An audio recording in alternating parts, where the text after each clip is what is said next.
Amen. We're carrying on our studies in the way in which the Spirit makes all things new from Genesis 1 and 2. And I just want to read the text for you this morning and let you kind of think about it as I read it rather than having to look at the words up on the screen. By the seventh day, God had finished the work he had been doing. So on the seventh day, he rested from all his work. Then God blessed the seventh day and made it holy, because on it he rested from all the work of creating that which he had done. Amen. Amen. You know how some people don't think God's got much of a sense of humor? Well, God has a huge sense of humor. You just have to look around, really, don't you? God has a great sense of humor. I'll tell you how I know God has a great sense of humor, because God is getting me to speak about Sabbath. And hands up if you have a mobile phone with you. Everybody, pretty much everybody. Bless you if you don't. Hands up if you've still got your mobile phone on while I'm speaking. Right, I'll just go take a picture of that. Now, I'm not going to say that you're addicted to social media. Psychologists might say that if you find it really hard to switch your phone off. See, I'm conditioned by this. Totally, utterly, and completely. This is a kind of home and work phone, which means sometimes at 11 o'clock at night, some diddy will have done something not acceptable in a church in Wales or something like that, and I'll start getting emails about it, and I'll answer them, and I'll kind of look at them, and I'll think about it the whole time. And then I've got this PA called Cara, and I have a PA for two reasons. One is because I'm rubbish at double booking myself, right? Other people probably do that as well. But I don't know if you've double booked yourself to speak in Aberdeen and Dumfries at the same time on the same day. And so somebody with wisdom in the EA said, to save any more damage and chaos happening, we have to get this boy a PA. So I've got a PA, and we spent last week trying to decide where I want to speak and go between September and Christmas, because everything else is kind of booked right through till the end of September on. So where am I wanting to go and speak? So my kind of life is moving all the time. And then Ian said to me, I want you to come and speak about Sabbath, right? And I thought, God is either having a laugh or God has something to say directly into my life. And I think it's probably the second one, but I'm also hoping that God has something to say directly into your life as well. We can only scratch the surface on ideas about rhythms of life and how important it is both to God and to you to find a rhythm of life that's going to work for you. But if you want to find out more, if you really feel, yeah, God is speaking to me, or if you feel life is moving too fast for me, I'm burning out, I'm under pressure, I'm really not coping, I'm not sleeping very well, my mental health's not as good as it might be. And I guess, looking at statistics, there's at least 20% of the folks in this room who are feeling that right at this moment. I can't cope. I've got so many plates I'm trying to spin. I don't know what's going to happen. If one crashes, they're all going to crash, and I don't know how I'm going to keep my life going. If you want to think more about that, then next slide, please.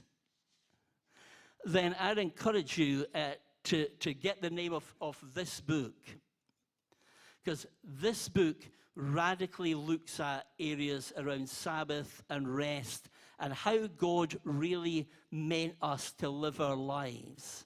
When Jesus talks about us living life in all of its fullness, What does he really, really mean in that? And how do we actually live it? What does it look like to live life in all its fullness? So John Mark Comer is a bit of an expert on that sort of stuff, but it's an easy-to-read book. It's got no big, highfalutin theological words in it, so you'll cope with it. Last week, next slide, please. Last week, Ian talked a little bit about all of us having this kind of desire, essentially, for God that was created within the whole creation. We have this hole within our hearts, this desperation for a relationship with God that flows out of the fact that our DNA is to walk in the garden with God. Free and perfect and absolutely at one with the Father, and being at peace and at rest in our spirits. And yet, with sin, desire became twisted, didn't it? And while desire is still quite a good thing in some ways, so we desire for justice. Some of us desire for mercy. Some of us desire to create a good life for our families and for other people. Desire can be a good thing, but here is the thing. Restlessness and desire are always with us and always unending. Next slide, please. Augustine of Hippo, bishop in the early church, you've made us for yourself, and our heart is restless until it rests in you. All of us have a restless heart, a desiring heart. And that's shown in almost everything that we do today. You know, it was kind of Freud who looked at the motivators of what gets people to do certain things. And that was turned into advertising and filming by the Nazis in 1941 to Germans to try and get them to commit themselves more to the war. Was then transferred to the States ad agencies in the 1950s, and now on your phone and computer and TV, on estimate, you will get about 4,000 ads wanting you to do something or invest in something every week. 4,000 things trying to pull your desire for something, your desire for more. Absolutely astounds me that anybody pretty much who had an iPhone wants a new iPhone. And all they do is kind of tart it up a wee bit and put a new camera in it, and there's a queue right along this kind of street in London, all waiting. In London, it's interesting, in London it's the Apple store that's got the big queue outside it. In Glasgow, it's Greg's.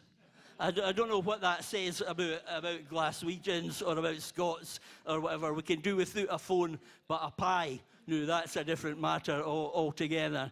But there we go.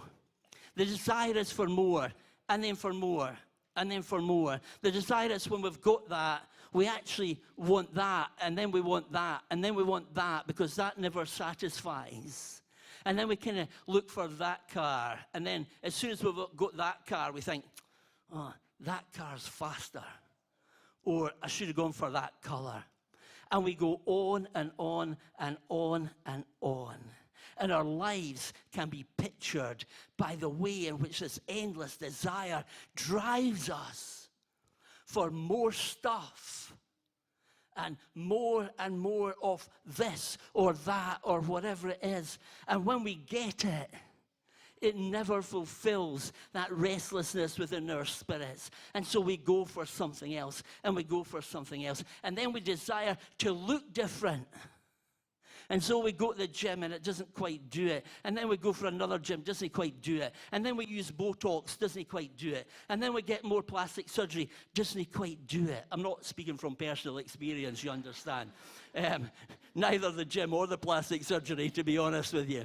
And then we kind of go on and we go on and we go on, and we're never, ever satisfied. The Christian writer Dallas Willard wrote this. Desire is infinite, partly because we are made by God, made for God, made to need God, and made to run on God. We can be satisfied only by the one who is infinite and eternal. When we fall away from God, the desire for the infinite remains, but it is displaced upon things that will certainly lead to destruction. We have a world that is desperate for a connection with God but doesn't know it. And we have a world that is desiring and desiring and desiring itself towards destruction by putting its trust in one thing, then another thing, then another thing, then another thing, and longing and longing and longing and longing. And if only, if only, if only, if only. If only I had that. No, if only I had that. No, if only I had that. No, if only I had that. Then I would be satisfied. And ultimately, where have we gone? Well, I used some of these figures before, but let me just say of Scotland again. The fastest growing percentage of people self-harming of anywhere in Europe, Scotland. The fastest and biggest suicide rates due to addiction, Scotland. The number of breakups and growing mental health issues, one of the fastest in Europe, Scotland. But almost anywhere that you go, you see all of these stats rising as people realize that we can't go on the way we're going, but we don't know anything else. And that hook of desire that leads to destruction breaks God's heart. So what is the antidote for a desiring culture? And what is the antidote for a culture that rushes and rushes and rushes and rushes? Wants things to happen instantly. I've asked this quite a few things. It depends on your age maybe on this, but hands up if when you're watching TV and adverts come on, you change to another program just to save watching the adverts. Be honest now. Yeah, there we go. There we go. Took a while for people to become honest there, but we kind of got there. Over half the room doesn't have the patience to wait through 2 minutes of ads. You'd rather watch 2 minutes of another program you're not going to watch than watch the ads waiting between programs. Moving fast, never stopping, keeping going, keeping driving, looking for the best. Is that really what God wanted your life to be like? Did God really have in mind people that would be burning out, taking antidepressants, and rushing from the time they were 16, getting nowhere? Was that really what God had in mind when he created all of the beauty round about and created you in the midst of it? Do you think he created you to never be satisfied, never be happy, and always be rushing and never ever aware a way of getting off a treadmill? Was that God's heart for you? What is the antidote? What's the rhythm of life that God intended? Next slide, please. The word is Shabbat. It means Sabbath. And Jesus said Sabbath was made for man. It was God's gift to people. Shabbat really means stop. Whatever you're doing, stop it. Just put it down. Walk away from it. Turn your back on it. Just for a second, stop. But Hebrew scholars tell us that the word Shabbat actually has more of a meaning than just stop. It actually means stop and ponder. Stop and take time to reflect. Stop, take a breath, and begin to think. The stop for some of us, I realize, is tricky. The second bit, ponder, even harder. Taking time to think, for some of us, that's a way up there. But that's what the word means. 2 or 3 Hebrew writers that I looked at also said there's a mark, a hint of celebration about the word Shabbat. Stop and think and celebrate. Stop, move away from what you've been doing and celebrate God's goodness. Stop and think about God's goodness. Let me ask you, because this was God asking me this week, how often do I just stop, put down the agenda, switch off the mobile phone, not look at the iPad, and just wait and think and celebrate God's goodness? How often do I go and just go for a walk with nothing and look at the skies and the stars and the created order and breathe without stress, without having to be somewhere, without running after something? Just stop and breathe and look and acknowledge the beauty of God. And that same beautiful God is the God who has created and called and is with me. The idea of Shabbat is radical counter-cultural. When everybody else is rushing for everything, to actually say, you know what? I'm going to stop. I'm going to wait. I'm going to breathe. I'm going to think, and I'm just going to wait upon God and enjoy God. Shabbat is about celebration. It's about food together. It's about doing what you want to do. It's about worship. It's about waiting. But it's not about what we always do the rest of our lives. So 3 things really quickly as an introduction to this stuff. And I know you may be like me. Next slide, please. You may be like me, and you're already thinking, aye, pie in the sky, folks, for somebody like him who only works 1 day a week anyway, and only that for about an hour and a half on a Sunday. But for those of us who have real lives, and real families, and real work, we're never, ever going to make that happen. Let me tell you this, right? First thing about Sabbath in Genesis, God rested. Right? Or you're saying, oh, I'm an extrovert. I have to be on the go the whole time. I've got to make sure things happened. God rested. Oh, but I've got too much to do. I've got work. I've got kids. I've got family. I've got watching St. Johnson.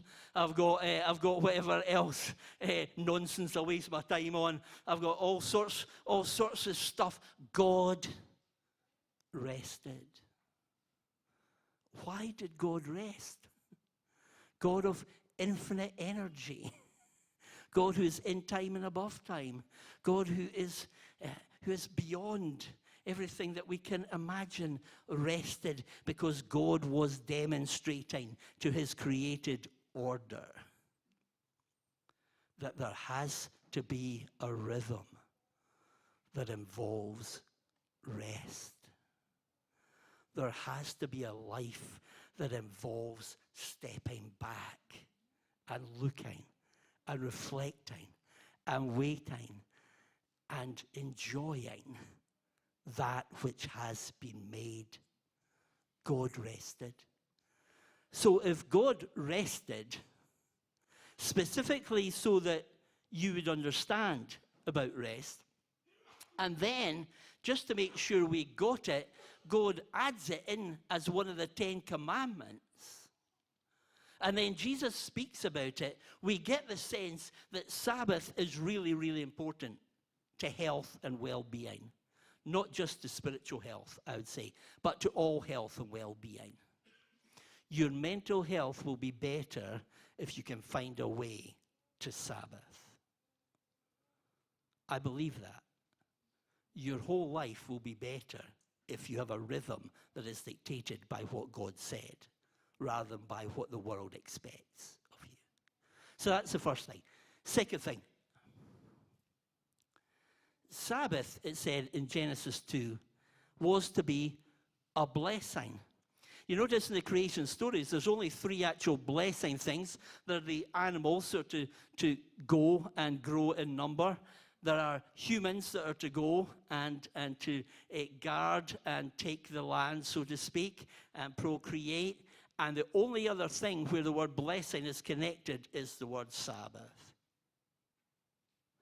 God blesses Sabbath. And there are some Hebrew scholars, rabbis, who actually believe and have written that people's blood pressure goes down if they take Sabbaths. That actually, for your health and well-being, the way you were created, your physical well-being is better if you take Sabbath than if you don't. That's a thought, isn't it? If God has created you in a way and he's created an order for you to rest and how you live and how the rhythm of your life goes, that actually you prosper and grow more if you follow it. Who would have believed that? And the third is this. Next slide, please. That the Sabbath was to be holy, set apart, different, unique. It's not like a day off. Let me just tell you. So this is what a day off normally is, isn't it? A day off is when you do all the things you've not managed to do when you've been working, right? So who goes for their shopping on a day off? Yeah. Quite a lot of people. Yeah. Who does all the other bits and pieces of chores and things that you've been trying to do all through the week, but can't, and then on your day off, you do them? Yeah. So when we're talking about Sabbath, we're not talking about day off. We're talking about day set aside for reflection, worship, celebration, people, rest, waiting upon God. And I know you're going to say that's not practical in my lifestyle. And I'm going to say back to you that it takes discipline and it takes work, and it's not just about 24 hours. It's about whether you have a Sabbat lifestyle. Whether you are constantly looking for the time and the moments plugged in intentionally that are to step back and ponder and wait and celebrate and be with God and be with others and be yourself in the midst of it. Here's the thing. God doesn't need driven people. God can do stuff all by himself. God needs people to hear his voice and obey him. Next slide, please. So, here's my kind of challenge on this, just as an introduction to it. Can we begin to live as God intended and make more time for him? What would it mean for you this afternoon, for an hour, let's say, to switch your mobile off, to stick it in a drawer, and to go for a walk and just enjoy what creation is all around you? Would it be possible for you to spend time sown into your week where there is little bits, jewels of time that are set apart, where you're just able to take a breath and breathe and keep in step with the Spirit? Can you begin to create a rhythm where you're listening for God and living in celebration? Can you find a day to start? Maybe it's one day a month or whatever, 24 hours where you say, you know what? I am just going to ponder, worship, celebrate, enjoy, have people around, eat together, and just live without worrying about anything. And be open to what God does. Can we get off the desire-led lifestyle that leads to anguish and burnout and frustration and disappointment and hurt? Because this is not the world, the last one. Let's be clear about this. There are Christians who are close to burnout. There are people in the room who feel the stress of having so much to do and not enough time to do it. There are those of us who know that we're on a kind of desire treadmill and we go after stuff and after stuff and after stuff. This is not outside of the church, folks. Let's not kid ourselves. This is church life, where we rush between work to get to another meeting, to get to another meeting, to get to another meeting, to make sure we're at everything and tick every box, and we think that God will be happy with us because we're killing ourselves getting to everything. And God says, that's not the rhythm I created for you. Where did you find that? The rhythm I created for you is your work is your worship, same Hebrew word for work and worship. Your work is your worship. Your rhythm is the one I dictated to you. You open your hearts and you slow down and you rest and wait upon me. You do not hear my voice because you never take time to listen. You do not hear my voice because you never take time to listen. You just stand with me, please. I'll just ask the band to come back up. Thank you.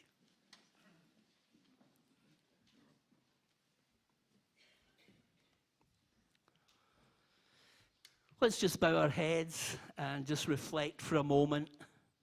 Do I recognize myself in this, of the burnout, of the stress, of the running after and running after and running after, of the constant social media, the constant demands, everything that's going? Do I need to find a new rhythm? Does the idea of pondering and walking and waiting and celebrating sound so good to me? If that's you, would you just really quickly put your hand up? I'd love to pray for you. Yeah. Thank you. Just put your hand back down again just to see you. Wow. Lots of people in the congregation running too fast. So let's pray. God, you intended that we would work. You intended that we would do the best that we can do, but you made us for much more than that. Your heart's desire was that we would have a rhythm of life that led to flourishing and fruitfulness. Lord, many of us just need to slow down, to create a new rhythm, to have time where we worship and wait and celebrate and walk and maybe even dance and skip and delight in your presence. And forgive us, God, if we are rushing so on, caught up in the narrative of the world. And we have a restlessness in our souls because they're not rooted in you. And give us courage, God, with the help of your Spirit, to begin to take steps that will change our lives, that will make our times with family more fruitful, that will help us in the stresses that we face, that will enable us more fully to live as you intended us to live, with life in all its fullness. And And forgive us, God, when we are so rushing on, so full of stuff, so full of doing stuff, sometimes stuff we think you want us to do, that we're so bombarding things that we never take time to listen to you. Our prayers are 5 minutes in the car as we're rushing to the next meeting. That was not life as you intended it. And God, I pray for those of us who really feel that we are close to burnout.